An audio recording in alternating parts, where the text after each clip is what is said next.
जय हिंद साथियों, future drops education में आपका हार्दिक स्वागत है। तो आज अपने करंट अफेयर में बात करेंगे। पहले बात कर लेते हैं दिवस की, जिससे क्या है दिवस अपने कंप्लीट हो जाए। तो स्टार्टिंग करते हैं दिवसों के बारे में। दिवस की बात की तो अपने बात करते हैं 1 जून की। 1 जून को क्या मनाया जाता है? वैश्विक पेरेंट्स दिवस मनाया जाता है। माता पिता और बच्चों के आपसी जो तालमेल है उनको बनाए रखने के लिए और एक दूसरे को समझने के लिए क्या मनाया जाता है? विश्व जो वैश्विक पेरेंट्स दिवस मनाया जाता है। फिर बात करते हैं 4 जून की। तो 4 जून को क्या मनाया जाता है? विश्व अकारात्मकता के शिकार बच्चों के लिए क्या है? अंतरराष्ट्रीय दिवस मनाया जाता है। 1 जून को क्या मनाया जाता है? विश्व दुग्ध दिवस मनाया जाता है। विश्व दुग्ध दिवस मनाया जाता है। फिर बात करते हैं 3 जून की। 3 जून को क्या मनाया जाता है?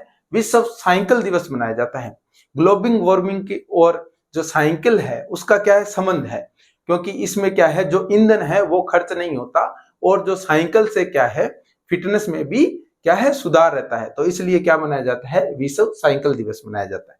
फिर बात करते हैं अपने 5 जून की। 5 जून को कौन सा दिवस मनाया जाता है? तो 5 जून को मनाया जाता है विश्व पर्यावरण दिवस। पर्यावरण के प्रति लोगों को जागरूक करने के लिए, पर्यावरण की महत्व जो पर्यावरण का महत्व है वो उसके लिए क्या है जागरूक करने के लिए कौन सा दिवस मनाया जाता है? विश्व पर्यावरण दिवस मनाया जाता है। ये बात आपको ध्यान रखनी है। उसके बाद अपने बात करते हैं 12 जून की। 12 जून की बात करें तो क्या कौन सा दिवस मनाया जाता है? बाल श्रम के विरुद्ध दिवस मनाया जाता है। बाल श्रम के विरुद्ध दिवस मनाया जाता है क्योंकि जो बच्चे हैं उनको क्या है शिक्षा मिले और उनका जो बचपन है वो कहीं खो न जाए, इसके लिए क्या मनाया जाता है? बाल श्रम के विरुद्ध दिवस मनाया जाता है। फिर बात करते हैं 14 जून की। 14 जून को क्या मनाया जाता है? विश्व रक्तदाता दिवस मनाया जाता है। रक्तदान महादान इस कड़ी को जोड़ने के लिए विश्व रक्तदाता दिवस मनाया जाता है। फिर बात करते हैं 21 जून को। 21 जून क्या है कि भारत का सबसे क्या है लंबा दिन होता है, सबसे बड़ा दिन होता है। तो 21 जून को क्या मनाया जाता है? विश्व योग दिवस मनाया जाता है। इसकी जो शुरुआत हुई थी, विश्व जो योग दिवस है उसकी जो यूएन में वोटिंग हुई थी तब इसको अधिक वोट मिले और क्या है कि 2015 से इसका उद्घाटन श्री नरेंद्र मोदी के द्वारा विश्व योग जो पहला जो विश्व योग दिवस मनाया गया 2015 को नरेंद्र मोदी ने क्या किया? उद्घाटन किया। अब बात कर लेते हैं कुछ और जो उसके महत्वपूर्ण दिवस है। तो एक जो दिवस आता है वो है 7 जून का, विश्व खाद्य सुरक्षा दिवस। विश्व खाद्य सुरक्षा दिवस जो मनाया जाता है वो कब मनाया जाता है? 7 जून को मनाया जाता है। 8 जून को क्या मनाया जाता है? विश्व महासागरीय दिवस मनाया जाता है। और जो पिछले महीने के जो अपने करंट अफेयर्स की जो क्लासें थी उसमें अपने मई के जून की जो मई के जो दिवस है उनकी बात की, तो उसमें से 2-3 मैं आपको रिवाइज करा देता हूं, क्योंकि रिवाइज करने से ही क्या है ऐसे जो दिवस हैं या जो चर्चित व्यक्ति हैं और जो पदाधिकारी है उनके नाम आपको आसानी से याद हो सकते हैं। ये बहुत महत्वपूर्ण है।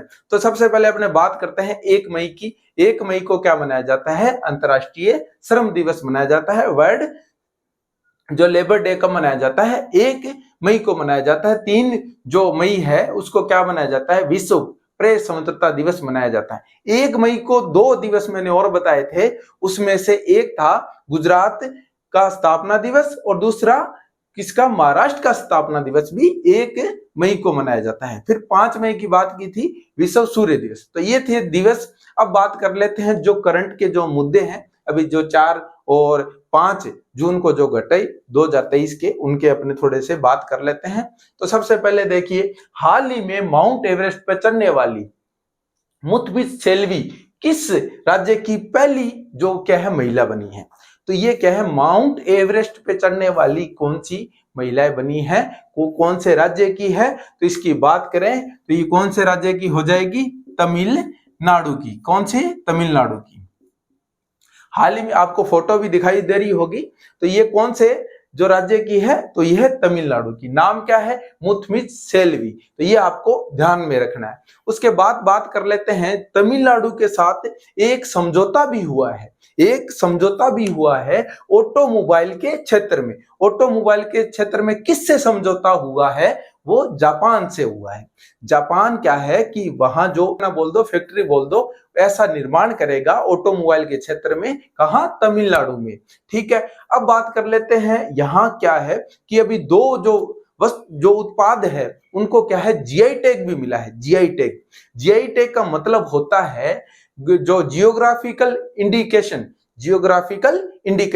अगर आपसे कोई पूछ ले जीआई का फुल फॉर्म क्या है, तो वो क्या हो जाएगा? जियोग्राफिकल इंडिकेशन, यानी कि भूगोलिक संकेतक। हिंदी में बात करें तो क्या हो जाएगा? भूगोलिक संकेतक हो जाएगा जीआई टैग का मतलब। अब कौन कौन से मिले हैं जीआई टैग का, देता कौन है, जीआई टैग का टैग प्रदान कौन करता है, उनके बारे में, और भारत में कितने अभी तक जीआई टैग दे चुके हैं, कौन से राज्य, वो सारे अपने बात कर लेते हैं। तो जो तमिलनाडु के जो एक तो मिला है अंगूर को, एक मिला है अंगूर को मिला है जीआई टैग। वहां का जो लोकल जो अंगूर है उसका नाम है कुनबम अंगूर को क्या मिला है? जीआई टैग मिला है। पहली बात तो यह होगी। दूसरी, जो वहां मनाम दुराई के जो मिट्टी के बर्तन हैं, उनको भी क्या मिला है? जीआई टैग मिला है। ठीक है, उसके बाद अपनों ने बात की जीआई जो टैग है उसका फुल फॉर्म क्या है, तो वो है जियोग्राफिकल इंडिकेशन। ठीक है, और ये किसके द्वारा दिया जाता है? तो वाणिज्य मंत्रालय की जो इंडस्ट्री प्रमोशन एंड इंटरनल जो ट्रेड है उसके द्वारा क्या है? जीआई टैग दिया जाता है। किनके, कौन से मंत्रालय के द्वारा? जो वाणिज्य मंत्रालय उनके द्वारा। और कौन प्रदान करता है? जो इंडस्ट्री प्रमोशन एवं इंटरनल ट्रेड है उनके द्वारा क्या है, जो प्रदान किया जाता है जीआई टैग।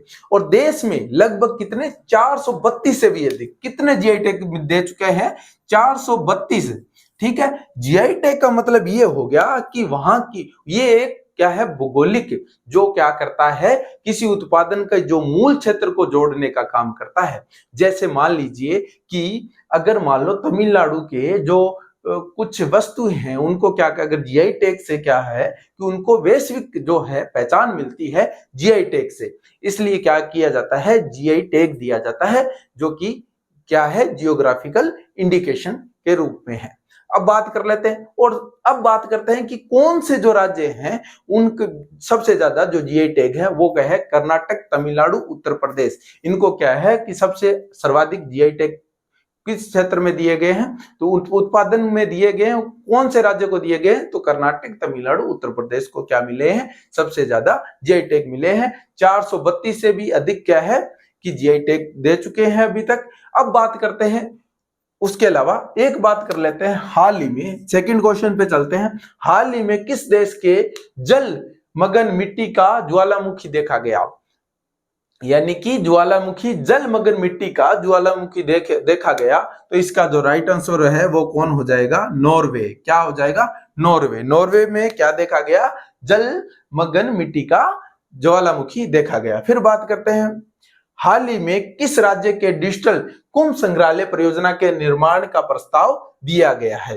कुंभ संग्रहालय, जो कुंभ का मेला आयोजन होता है, कुंभ का मेला आयोजित होता है उत्तर प्रदेश में, उसके लिए क्या है, संग्रहालय बनाया जा रहा है, जिससे क्या है, लोगों को जो कुंभ के प्रति दृष्टि है उनको क्या है, डिजिटल करना क्या है, इसका लक्ष्य है।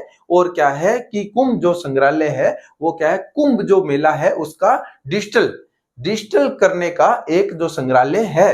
तो कहां है? उत्तर प्रदेश में है। उत्तर प्रदेश में है।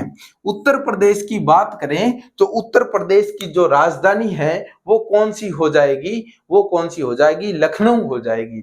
और ये लखनऊ की राजधानी की बात करें तो 1920 में कौन सी राजधानी थी? प्रयागराज थी। प्रयागराज को क्या है, 1920 में क्या है, उत्तर प्रदेश की राजधानी थी। और उसके बाद 1920 के बाद कौन सी बना दी गई? वो बना दी गई, लखनऊ बना दी गई। ये बात थी।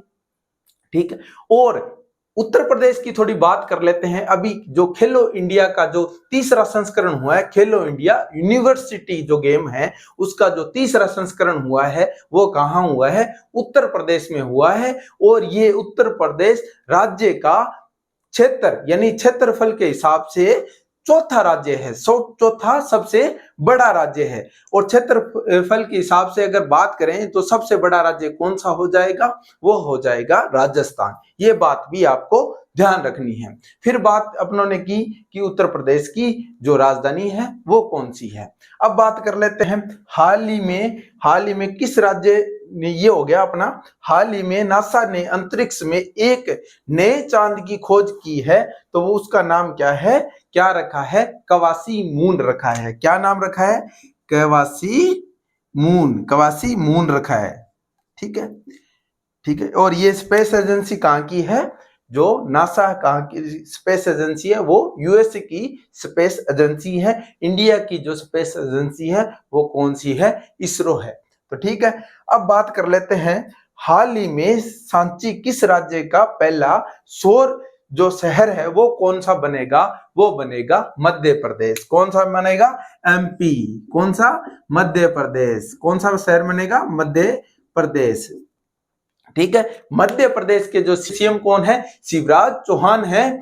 और जो यहाँ के अभी एक जो योजना लॉन्च हुई थी उसके अनुसार क्या है, जो तीर्थ जो यात्रियों को क्या है, मुफ्त हवाई यात्रा कराने के लिए जो जाना जाएगा, वो कौन सा राज्य जाना जाएगा, पहला वो जाना जाएगा मध्य प्रदेश जाना जाएगा। और यहाँ की जो एक योजना भी लॉन्च की है, उस योजना का नाम है सीएम सीखो कमाओ योजना। और इसको जो मंजूरी दी है एमपी, जो मध्य प्रदेश के मंत्रिमंडल ने क्या है, इसको मंजूरी दी है। अब बात कर लेते हैं अभी हाल ही में टर्बो यूपीआई का एक नाम सामने आया है। क्या होती है टर्बो यूपीआई, तो ये क्या करती है, जो थर्ड पार्टी जो ऐप है, जो यूपीआई ऐप है, वो क्या करती है, रीडायरेक्ट करके बिना रीडायरेक्ट किए क्या कर सकती है, पेमेंट कर सकती है। और क्या है कि जो थर्ड पार्टी जो यूपीआई है उसको क्या है, बगैर जो रीडायरेक्ट करके क्या कर सकती है, पेमेंट कर सकती है, जिससे क्या है, पेमेंट करने की जो स्पीड है वो 5 गुना अधिक फास्ट हो जाएगी। और क्या है कि जैसे मान लो आप जब फोन पे या गूगल पे या अदर जो यूपीआई मान लो यूज कर रहे हो, तो उसमें क्या है कि जैसे मान लो आप पेमेंट कर रहे हो, कई बार क्या होता है, सर्वर की वजह से या किसी अन्य वजह से क्या है, वो पेमेंट आपके बैंक अकाउंट से तो कट जाती है, परंतु वो पेमेंट क्या है, प्रोसेसिंग में चली जाती है, जिसके प्रोसेसिंग में वापस आने के लिए 5 से 7 दिन लगते हैं। लेकिन अब क्या होगा, जो टर्बो यूपीआई है, ठीक है, इसके कारण क्या है, जो आपकी पेमेंट है वो क्या है, बिना redirect third party UPI app है, रीडायरेक्ट करने की जो प्रोसेस है इसने हटा दिया है। इससे क्या है, आपकी पेमेंट एक तो क्या है कि मतलब सर्वर के कारण या किसी अन्य कारण कटेगी नहीं। अगर कट भी जाए तो उसके लिए क्या है कि वो 5-7 दिन का क्या है, वेट नहीं करना पड़ेगा। और इसकी जो स्पीड है वो 5 गुना ज्यादा है। जो यूपीआई है उससे क्या है, 5 गुना, जो अभी वर्तमान में यूपीआई है उससे 5 गुना ये लॉन्च की है। और इस सर्विस को लॉन्च किसने किया है, तो वो है रेजर पे। क्या नाम है, रेजर पे। ये एग्जाम में पूछा जाएगा, बड़ा ही महत्वपूर्ण क्वेश्चन है। आप देख लीजिए, संभावित जो परीक्षाएं होंगी उसमें ये क्वेश्चन आपको हर जो लगभग आप देखोगे तो ये क्वेश्चन आपको मिलेगा। ठीक है। अब बात कर लेते हैं इस टर्बो यूपीआई क्या है, उससे अपनी चर्चा कर ली। अब रेजर पे है, वो क्या है कि इस जो यूपीआई है इसमें क्या होता है, जैसे मान लो ये यूपीआई है, अपनों ने क्या किया, पेमेंट की, तो पेमेंट करने पर क्या है, जो रीडायरेक्ट हो जाता है, तो यह इस प्रोसेस को क्या कर दिया, हटा दिया गया, इस प्रोसेस को हटा दिया गया। ठीक है। अब बात करते हैं अपने, अभी क्या है, जो उपाध्यक्ष हो जाएगी। अध्यक्ष लोक सेवा आयोग के अध्यक्ष कौन है, तो वो है डॉक्टर मनोज सोनी। क्या है, लोक सेवा है उसके क्या है, अध्यक्ष हैं, अध्यक्ष लोक सेवा आयोग के अध्यक्ष कौन है? मनोज सोनी है, डॉक्टर मनोज सोनी। अब बात कर लेते हैं आरबीआई। आरबीआई के गवर्नर कौन है वर्तमान में? वो है शक्तिकांत दास। और आरबीआई की जो स्थापना होती है वो 1 अप्रैल 1935 को होती है।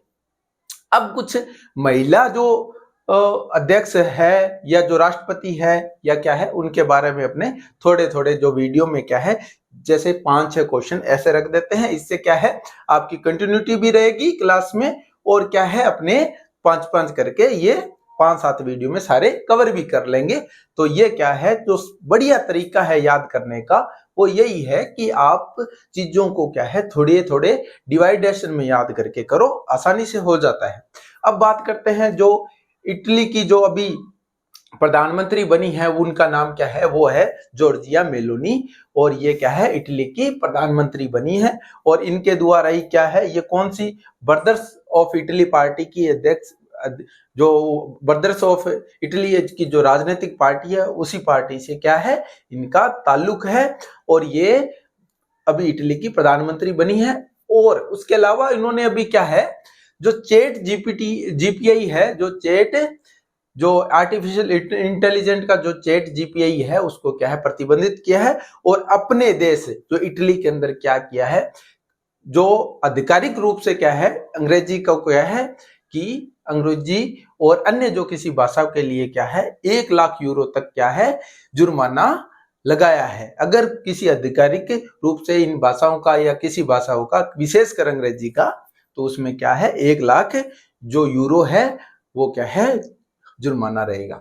फिर बात कर लेते हैं सामिया सुलह हसन। ये जो तंजानिया है उसकी क्या है, राष्ट्रपति बनी है। और ये महिला जो पहली राष्ट्रपति है, जो सामिया सुलह जो हसन है, वो कौन सी है, पहली राष्ट्रपति है, महिला राष्ट्रपति है तंजानिया की। इसलिए क्या है, ये महत्वपूर्ण क्वेश्चन है, कहीं ना कहीं आपको देखने को मिल जाएगा। फिर बात कर लेते हैं मनीषा रोपेटा। मनीषा रोपेटा क्या है, जो पहली पुलिस क्या है, अधिकारी बनी है। और ये क्या है, हिंदू है। हिंदू जो पहली महिला पुलिस अधिकारी बनी है, कौन से देश में बनी है, तो ये पाकिस्तान में बनी है। इसको आप राउंड लिख लीजिए, कहीं ना कहीं आपको ये क्वेश्चन भी देखने को मिलेगा। अपना जो टारगेट है वो यही है कि जो करंट अफेयर्स है उनमें क्या है, पूरा निचोड़ के लाते हैं आपके लिए, ताकि क्या है, एग्जाम में क्या है, आपको कहीं ना कहीं वो क्वेश्चन देखने को मिल जाते हैं। इसी आशा के साथ, इसी विश्वास के साथ आपसे इजाजत चाहता हूं। जय हिंद, वंदे मातरम।